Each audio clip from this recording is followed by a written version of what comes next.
a little over from 40 minutes from now. Today, we're hoping to see our Super Heavy booster and Starship spacecraft, collectively referred to as Starship, lift off together for the first time. Thanks for tuning in. I'm Kate Tice, Quality Systems Engineering Manager here at SpaceX headquarters in Hawthorne, California. And I'm Shiva Bharadwaj, a Space Operations Engineer here at SpaceX. Now, as many of you know, Starship is SpaceX's latest and largest vehicle developed to date. It represents a fully reusable transportation system designed to carry both crew and cargo to Earth orbit, the Moon, Mars, and beyond. If you've been following the development of Starship over the last couple of years, you know we've been doing a lot of testing leading up to this big one. Once fully developed, it will be the world's most powerful launch vehicle with twice the thrust of Saturn V rocket and the ability to carry up to 150 metric tons to orbit. For reference, a 1-liter bottle of water is 1 kilogram, so 150 metric tons is basically 150,000 1-liter bottles of water, or, as I like to think of it, one rather lonely blue whale. Now, today's test will be the first of many as we work towards transitioning Starship from a developmental to an operational program. Our primary objective today is to gather as much data as we can around the fully integrated vehicles. That means the booster and the Starship and the ground systems. While we have flown Starship in the past, this will be the first attempt of Super Heavy and the first opportunity to validate how the two vehicles operate together. Any data that we get helps improve the future builds of Starship will be considered a success for the purposes of today's test. Every milestone beyond that is icing on the cake. The further we fly, the more data we can collect. If all goes well, today's flight test could last as long as 90 minutes from liftoff to an expected hard ocean landing for Starship. Whether we end the test with a hard landing or a rapid unscheduled disassembly, or some combination of both, excitement is pretty much guaranteed. Now, if it does all go well, Super Heavy will fire up its 33 Raptor engines and it'll lift off from the launch pad down in South Texas. About 3 minutes into the flight, we're going to hope to see the Super Heavy separate from the Starship spacecraft. It'll then perform a flip maneuver. So there's that. You can see that on your screen. And then it'll boost back in order to make a hard landing in the Gulf of Mexico.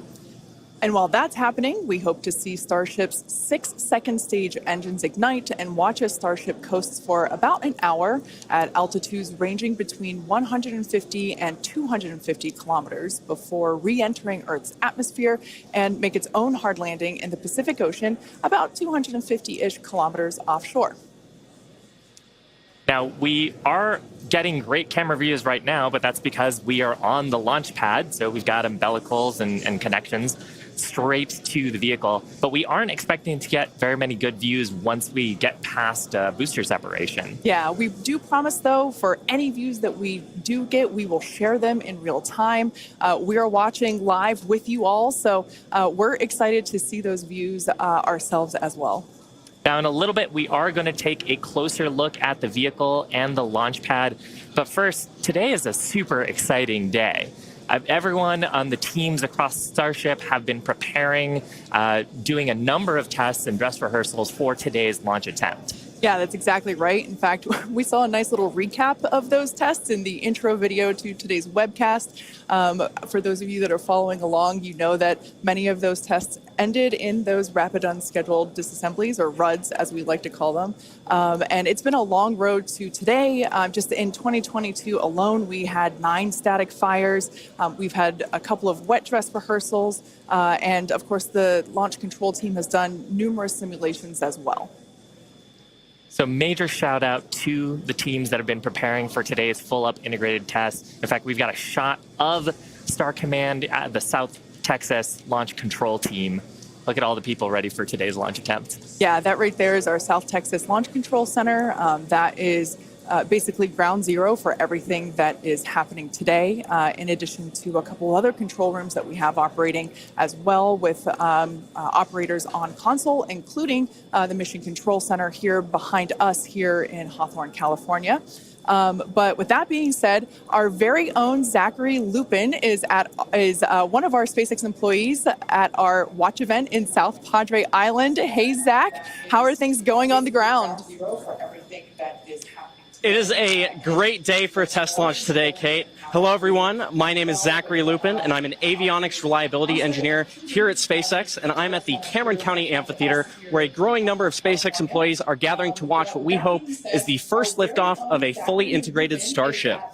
Now, the Starship team has worked incredibly hard for today's launch test. Over the past weekend, teams held a launch readiness review, which included a comprehensive review of all of our vehicle systems, looking at avionics, GNC, communications, software, structures, as well as our Raptor engines and propulsion in general. Now, we are only about 5 miles away from the launch pad, so it's a pretty good view for today. And as we get into as we start to approach T-0, everyone here is clearly very excited for the events that are happening today. So as we get closer to T-0, I'm going to throw it back to Hawthorne to talk more about our rocket. Awesome. Thanks so much, Zach. And we've actually got a little bit of a crowd forming behind us, too. Now, we've got a shot of Starship on the screen. The entire Starship structure you see is made of stainless steel. And when that's fully stacked, it stands about 120 meters tall and about 9 meters around. To help you give a sense of just how big that is, we've captured a video of some of our teams doing final integration prep work in advance of today's test flight. Just like Falcon 9, Starship has 2 stages, which we will talk a little bit more about in a minute. But in addition to those 2 stages, Starship actually has a 3rd stage called Stage 0. It consists of all the launch pad infrastructure built around the rocket. You can see a great view of it there on your screen. It's truly an engineering feat in its own right. And I feel like it's something we don't talk about very often. There's a lot of infrastructure that goes into fueling and preparing the launch vehicle before a large test like this, really any launch. Now, let's talk about Super Heavy. The name says it all. It's super, it's heavy, it's super heavy. It goes by some other names, the first stage or the booster, but whatever you call it, the Super Heavy will be the vehicle responsible for powering Starship against that mighty gravitational pull we've got here on Earth. And when it's fully operational, it's going to get Starship to orbit. The booster alone stands about 70 meters tall and is about the same height as a fully integrated Falcon 9, but with a diameter roughly 2.5 times that of Falcon 9 and with 33 much larger engines. Yeah, and having those engines, and oh my gosh, I love this shot. We can see looking up into the launch mount at the 33 engines on the booster. Those are each of the Raptor engines that's going to power today's launch attempt. Yeah, this is an incredible view. One of my favorite views that we're going to get today. We don't have this kind of view on our Falcon 9 launches, so this is so exciting to see. You can even make out the paint markers indicating which engine is which. Like we said, there are 33 of them. So there's a lot of fire that's going to be coming out from those engines in just over 31 minutes from now. As we mentioned before, there are 33 of them on the Super Heavy, the booster, and we don't see it right now, but the cluster in the center are the ones that are actually going to gimbal and help steer the booster back down for its water landing in the Gulf. Yeah, and they're a little bit different, Kate, than our Falcon engines. So on Falcon, we use a gas generator cycle. Here's a fantastic shot, actually, at the inner stage, so we can see the 6 engines that are on the ship side, 3 gimbaling in the middle, and then the vacuum engines, you can see 2 of them, and the other ones on the other side of the cluster in the middle here. So Raptor's a little bit different. It uses something called stage combustion, which means we basically pre-burn both the fuel side and the ox side, and then get those up to the right temperatures and pressures, and then mix them in the combustion chamber. It allows us to get higher thrust and higher efficiency on these engines than on Falcon 9. Now, Super Heavy also has 4 grid fins to assist with orienting itself during the return back to Earth, as today is the fully integrated flight test, and the first one, we're focusing on safely testing just the fundamental systems and operations on the vehicle. So what that means is we won't be attempting to land on land today. Instead, Super Heavy is going to be making that hard water landing in the Gulf. Starship, or the spacecraft, is the second stage and makes up the top portion of the vehicle. It's designed for carrying passengers and cargo between destinations on Earth, Earth orbit, and planetary destinations. It stands 50 meters tall, a little taller than the Statue of Liberty. It's comprised of 6 Raptors. We saw those just moments ago. 3 of them are optimized for sea level, and the other 3 are vacuum engines, and they're optimized to operate in the vacuum of space. They provide a maximum of 258,000 tons of thrust in vacuum. The spacecraft is also outfitted with 4 flaps to help aerodynamically control the vehicle's attitude during atmospheric flight and enable precise landing at the intended location. You can see a view of those flaps there. Now you can see the entire stack is vertical, and that's because Starship is designed for vertical takeoff and landing, as opposed to taking off and landing like an airplane. And that's really important because we don't have runways on the Moon and Mars. Fortunately, gravity at both of those destinations is not nearly as high as it is here on Earth. On Mars, it's about a third of what Earth's gravity is, and on the Moon, the gravity is just a sixth of what it is here. So Starship can take off in both of those cases without needing the super heavy booster like we need here on Earth. Now, for today's test, Starship does not have its landing legs attached, and that's because we aren't going to be attempting to return to the launch site or land on land. It's going to be doing another hard water landing at the end of today's test. We can't wait. Starship is wrapped in a heat shield, which is composed of 18,000 hexagonal ceramic tiles designed to insulate the vehicle during atmospheric entry, where temperatures can be as high as 2,600 degrees Fahrenheit. The hex-shaped tiles, like these ones that we have here, roughly make up about 2/3 of the vehicle.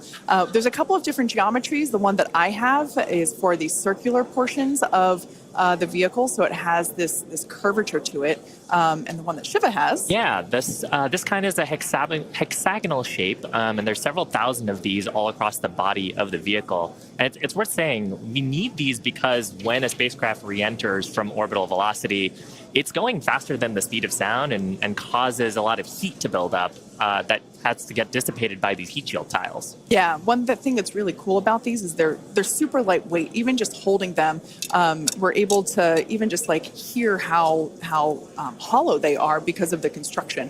But they do a great job of dispersing that heat during that atmospheric reentry. We actually produce these in-house at what we like to call the SpaceX bakeries. And they're located in Texas and Florida. So it's something that we designed and build in-house. And like we said, there's thousands of them. You can kind of see them on the exterior of the vehicle. So at this point in time, we are at T-minus 27 minutes and 18 seconds. So let's head on over to John Innsbrucker for an update on the countdown. Hey, John. Thanks, Kate, and good morning. I'm John Innsbrucker, Principal Integration Engineer here at SpaceX. We're currently loading propellant from the ground system into both the first and second stages. Now, both vehicles use the same 2 propellants. Our fuel is liquid methane at a temperature of just over 100 kelvins, or about minus 272 degrees Fahrenheit. Now, this is a different fuel from Falcon 9, where we use RP1 kerosene. And our oxidizer is liquid oxygen, the same as Falcon 9. But because there's no oxygen in space to support combustion, we have to bring our own. Now, a little bit of a recap. We did the go, no go poll at T-minus 1 hour and 45 minutes. And once the team gave their goes, we polled about 20 folks. We started loading propellants onto the booster at T-minus 1 hour and 39 minutes. And at T-minus 1 hour and 22 minutes, we began propellant loading of the ship, the second stage on Starship. Now, LOX loading of the second stage main tank is almost complete right now, but we'll actually stretch it out and wrap it up and finish at T-minus 5 minutes. And then at T-minus 3 minutes, as the booster finishes loading, the vehicle will be fully loaded with just over 10 million pounds propellant. Now, currently in the countdown, we've just passed the T-minus 26 minute mark. The good news is weather's looking good. You can see the blue skies there on the camera views from the drone. The only thing we're watching is winds. They are within limits at ground level. We expect they may pick up a little bit as we get farther into the window should we need to go that far. But the good news right now is that the weather is looking good. The range also is looking pretty good. We've moved almost all the boats out of the keep out zone overnight. We are working one, but we're still underway. And right now is a reminder, if for any reason we do not make our test flight today, we have backup launch windows. This could be either 24 or 48 hours after today, and it'll depend on how far we get into the countdown. But coming up on 25 minutes to go, everything is looking good, Kate. In order to make life multiplanetary, we need a fully reusable vehicle that's capable of carrying a huge amount of cargo and a lot of people to orbit and have a pretty quick turnaround. The idea is to effectively reuse launch vehicles just like airplanes. Crowd is getting excited here in Hawthorne behind Mission Control, as you can hear. Now, imagine if you had to wait for a new airplane to be constructed every time you wanted to fly. You'd rarely go anywhere, and it would probably be completely unaffordable for most of us. In order for us to get to Mars and back with lots of people, multiple times, reusability is a must. Now, in the near term and a bit closer to home here on Earth, Starship will be critical to other programs as well. Once it's operational, Starship will deliver the full-size and upgraded version of our Starlink satellites. And that's super exciting because our next generation satellites represent a step forward in Starlink's capabilities and will provide more bandwidth and increased reliability to connect millions of people around the world with high-speed internet. And of course, Starship will fly a number of human spaceflight missions in the lead up to our first missions to Mars. Entrepreneur and pilot Jared Isaacman will command the first human spaceflight on Starship as part of the Polaris program. Jared served as a commander for Inspiration 4, the first all-civilian mission to orbit. Inspiration 4 launched aboard our Dragon spacecraft and Falcon 9 in September 2021, raising over $240 million for St. Jude Children's Research Hospital. The first human spaceflight on Starship will launch as part of the Polaris program, and you can learn more about that series of missions at polarisprogram.com. Now, our first lunar mission around the moon aboard Starship will be led by Japanese entrepreneur Yusaku Maezawa, also known as MZ. MZ flew to space for the first time in December 2021, and he purchased all of the seats aboard Starship's first lunar mission in order to give artists and creators from all over the world the opportunity to go. And the hope is that what they will create in space will further inspire all of us here back on planet Earth. Now, over 1 million people applied for this mission, and earlier this year, they announced the final 8 crew members were selected, and you can learn more about them and MZ's mission at dearmoon.earth. Dennis and Akiko Tito are the first 2 crew members announced to fly on Starship's second commercial spaceflight around the moon. This will be Dennis's second mission to space after becoming the first commercial astronaut to visit the International Space Station in 2001, and Akiko will be among the first women to fly around the moon on a Starship. The Titos joined the mission to contribute to SpaceX's long-term goal to advance human spaceflight and help make life multiplanetary. SpaceX is also incredibly honored to be part of NASA's Artemis program to establish a sustainable presence on the moon to prepare for missions to Mars. Starship's early test launches, followed by those regular Starlink deployment missions and propellant transfer demonstrations, are directly advancing NASA's Artemis program, along with SpaceX's ongoing mission to make life multiplanetary. SpaceX will conduct an uncrewed demonstration mission to the moon prior to the Artemis 3 mission, which will mark humanity's first return to the lunar surface in more than 50 years. It's an exciting future, but let's talk a little about how we got to today. Now, Starship testing ramped up in July of 2019 with the Star Hopper prototype. It's sort of a short version of the Starship that we see today. There's a picture of it on your screen, the lovable water tower. Now, standing at just over 18 meters tall, the Star Hopper had a single engine and was test flown to perform landing and low-level altitude maneuvers. Starship's initial flight test was a hop that reached about 20 meters in altitude. This was followed by a second hop, the one that we've got on our screen, that rose to 150 meters in altitude. We took a little jaunt away from the launch pad and ended up landing about 100 meters or so further away from it, and you can see that on your screen. Now, notably, this was the first time that we had used a Raptor engine in flight and demonstrated control of this kind. As a Star Wars fan, I can't not see a flying R2-D2 there. Now, after a series of 150-meter hop tests with earlier prototypes, the Starship program saw a huge breakthrough during a test flight of the vehicle known as serial number 8, or SN8. SN8 demonstrated a first-of-its-kind controlled aerodynamic descent and landing flip maneuver. Yes, I'm talking about the belly flop. This 12.5-kilometer hop test took place December 2020 and saw the SN8 prototype ascend to an altitude of 12.5 kilometers and conduct a belly flop maneuver. While it didn't stick the landing, the test was a major milestone in the development of Starship. I love seeing the belly flop maneuver.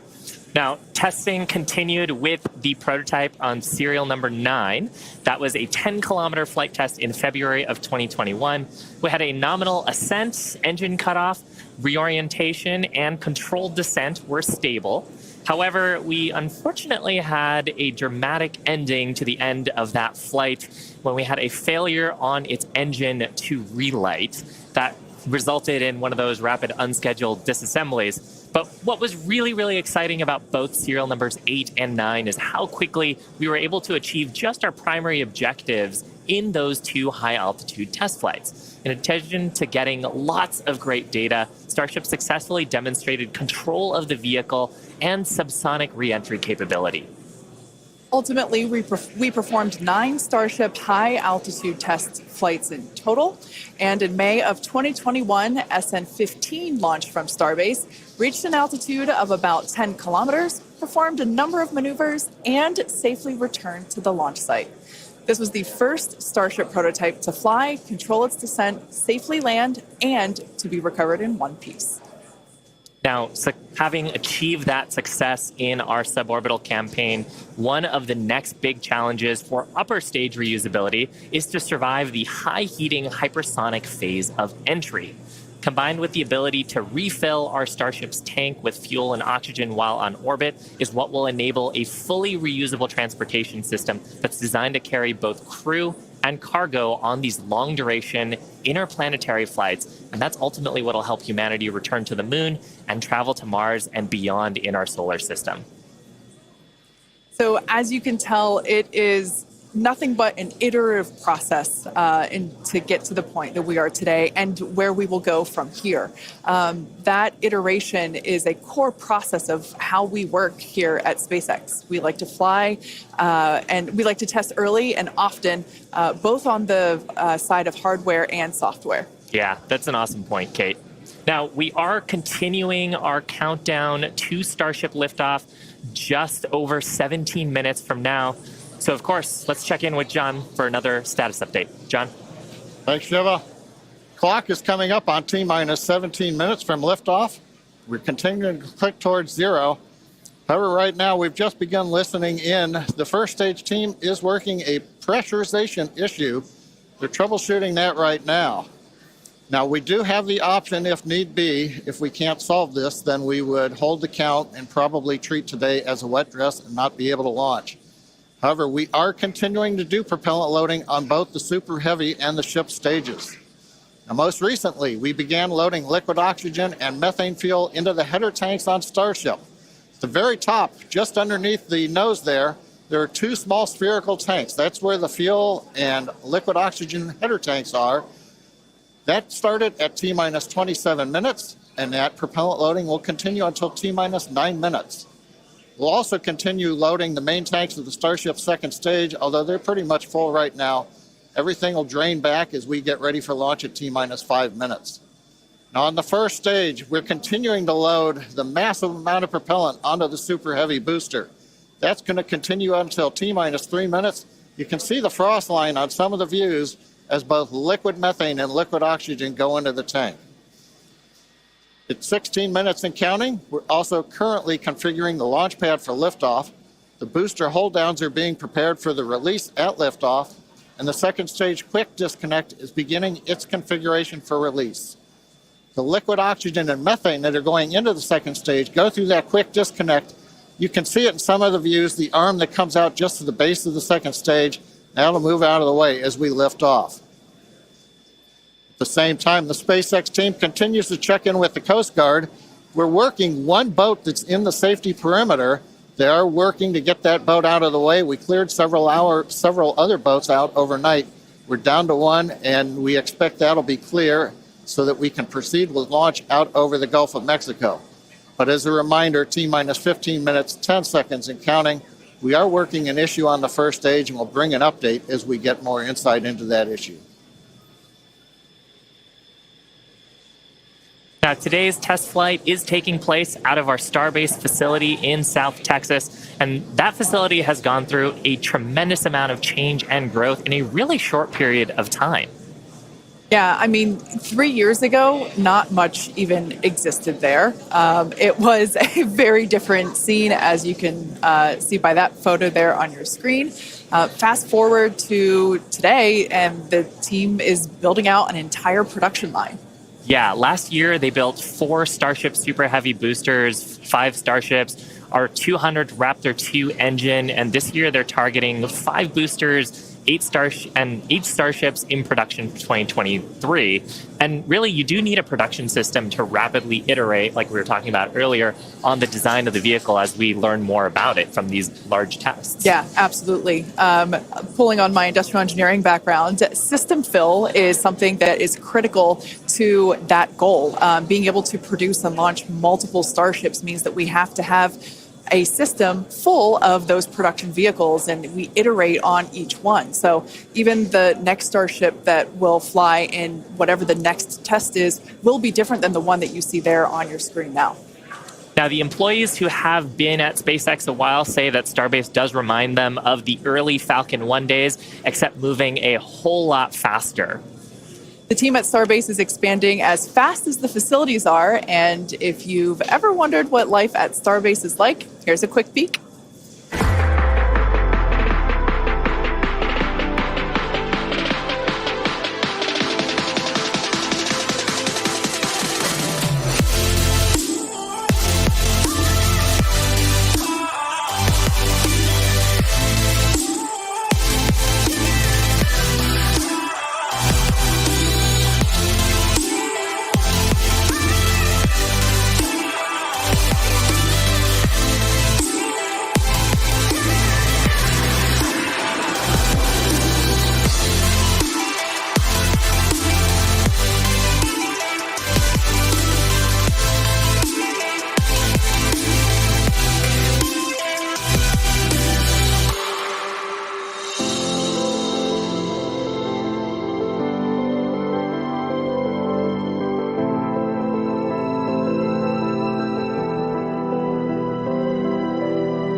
Starbase directly employs more than 1,800 employees and is actually the largest employer in the area. Yeah, and from that video, you can really tell, like, it's a beautiful location. It's close to the ocean. There's tons of wildlife. And that's because being close to the equator is actually a fantastic way to get to orbit. Yeah, I love that we have so many employee events that allow us to participate with ocean cleanup and other environmental efforts there. We'd also like to thank Cameron County for being so supportive for all of our work in that area. Now, in addition to Starbase, we'll soon be adding another Texas location to the SpaceX family. We're opening a new facility in Bastrop, Texas, just outside of Austin, to support Starlink hardware production. The new facility will be over 500,000 square feet of manufacturing space, and the team has already started hiring. Now, we have all kinds of openings in production and manufacturing for technicians and leadership and manufacturing engineers and all kinds of site support roles. Basically, if you can think of a role, we're probably hiring for it. So if you're interested in helping expand human life to other planets or helping internet access here on Earth, consider becoming part of the SpaceX team at spacex.com/careers. Now, with that, let's check back in with Zach down at Starbase one last time before launch. Howdy, Zach. Hello, Kate and Shiva again. You can really feel the energy here at South Padre Island as more of the SpaceX team have gathered. We're standing just over 5 miles away from the launch mount, and so from here we've got a very nice view. I would basically say these are some of the best front row seats you could get, and might I add, beachside as well. Now, the Starship team has worked incredibly hard to get ready for this test, and we're all clearly excited for T0. And as we get into the final moments, one issue that could hold the countdown or cancel the test altogether is if a boat enters the safety perimeter. Now, over my shoulder is the Gulf of Mexico, which is normally very open to all of the boaters and fishers. However, today, SpaceX is closely coordinating with the United States Coast Guard to establish a safe zone and ensure public safety. And up to T0, SpaceX is in regular communication with the Coast Guard to ensure there are no boats in the area leading up to the launch. Now, fingers crossed that that does not happen. Now, I'll throw it back to the folks at Hawthorne as we get closer and closer to that T-0. To all of the boaters and fishers, however, today, SpaceX is closely coordinating with the United States Coast Guard to establish a safe zone and ensure public safety. And up to T0, SpaceX... We're just inside T-9 minutes and counting. We're listening on one of the background loops right now. Flight director is talking about the issue we've had on first stage, working the pressurization system. Decision right now is that we are going to stop the launch for today. We're going to transition the launch attempt to a wet dress rehearsal. So that means we're going to continue with the countdown sequence of events. We'll continue loading propellant, finishing up here shortly on the second stage. We'll also continue loading propellant onto the first stage, wrapping up at T-3 minutes. We're also going to go through pressurization steps, other steps of the countdown. This will be a full validation for the team, but currently the plan right now is we're waiting for final word, is that I think at T-10 seconds, we will finally stop the clock and then recycle the countdown for today. Now we're inside T-8 minutes and counting. We're continuing to load propellant on both the first and second stage. You can see the Starship second stage with the heat shield tiles there. Carriage arms are open. You can see the condensation around the first stage tank as we load liquid methane, liquid oxygen into the large super heavy first stage. Now that propellant loading is continuing until T-3 minutes. As a reminder, and there's our great view looking up at the Raptor engines, the 33 engines. There's an outer ring of 20 engines, and then there's an inner set of 13. Those are the engines that can gimbal and adjust the course of the Starship vehicle on the way up. And of course, the first stage as it comes back down towards the water landing in the Gulf of Mexico. Now, when both stages are loaded, you can see the condensation frost on the side of the first stage. We'll have just over 10 million pounds of liquid propellant on board.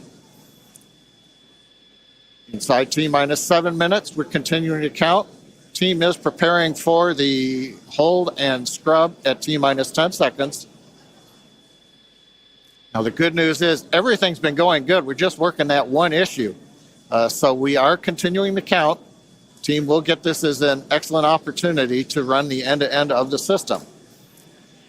Now, in a launch, in the next few minutes, the guidance system would be performing its final alignment. We will be doing that this morning. The automated flight termination system would be armed.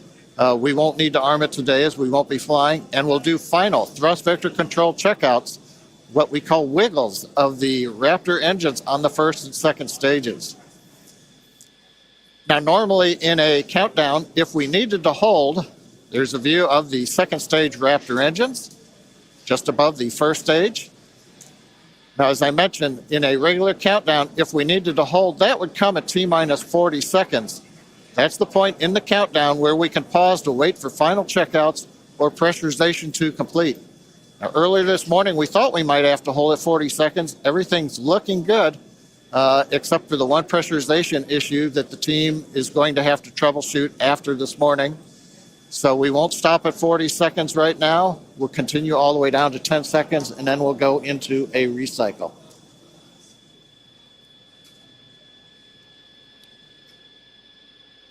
John, you mentioned that we're going to be jumping into a wet dress rehearsal here, and I actually now think we're coming up T-minus 5 minutes.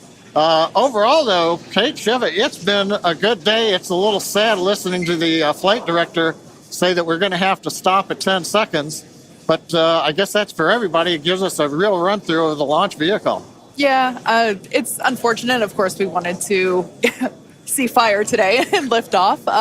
But that's okay. The point of the countdown is to allow the teams to progress to that T0 time in a coordinated fashion and really to unveil any issues prior to the ignition sequence. So the countdown did its job today.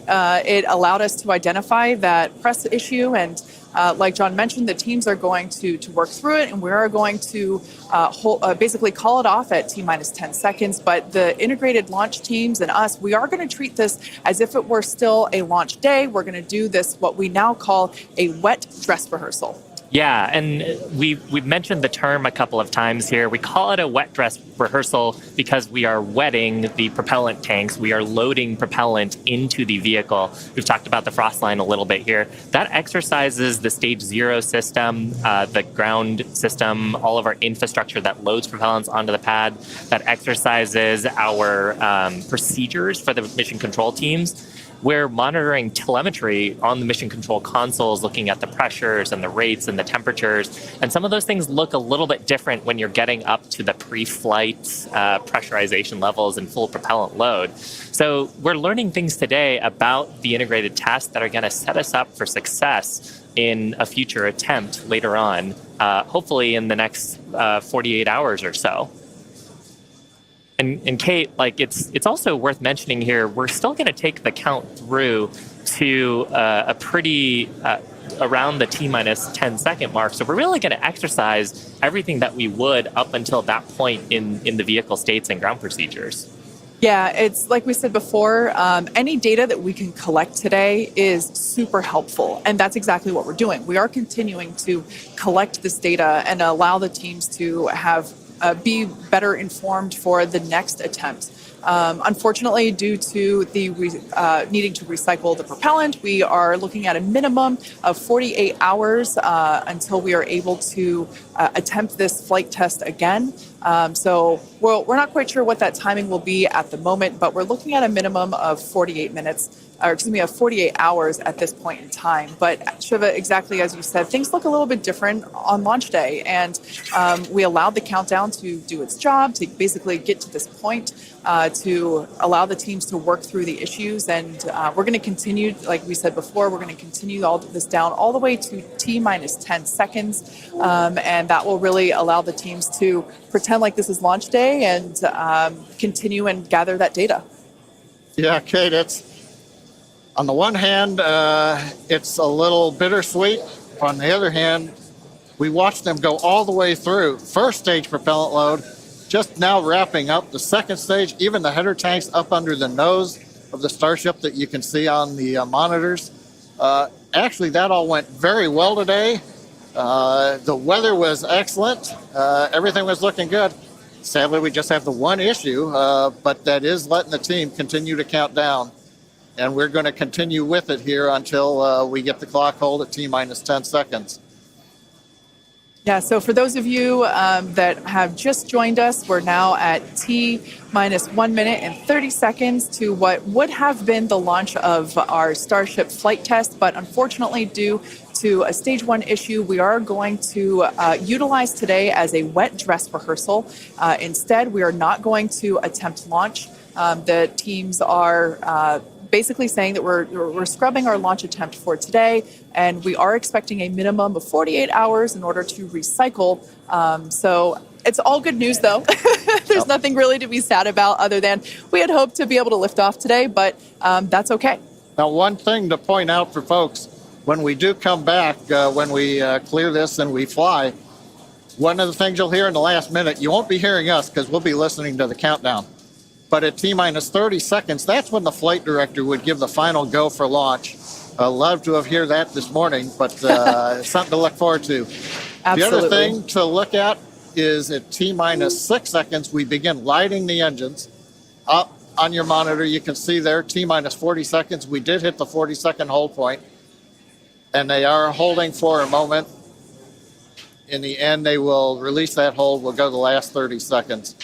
But yes, when we do get to day of launch, the last thing to look at is in the last 6 seconds, light the Raptor engines in succession. So unlike Falcon 9, we're going to have to do that a little longer. We're hearing right now the clock is going to hold here at T-minus 40 seconds. The Super Heavy and Starship are looking good. So with that, Kate, it's been a fast-paced morning. We got through it fairly quickly. But at this point, we're going to have to call it a morning. Yeah, that's right. So for those of you that have recently just joined us, we unfortunately had a hold on the countdown today, and that is going to scrub our launch attempts. But we are expecting a minimum of 48 hours in order to recycle. So be sure to keep an eye on our social channels, and we'll share information as soon as it becomes available. Until then, stay safe, and we'll see you soon.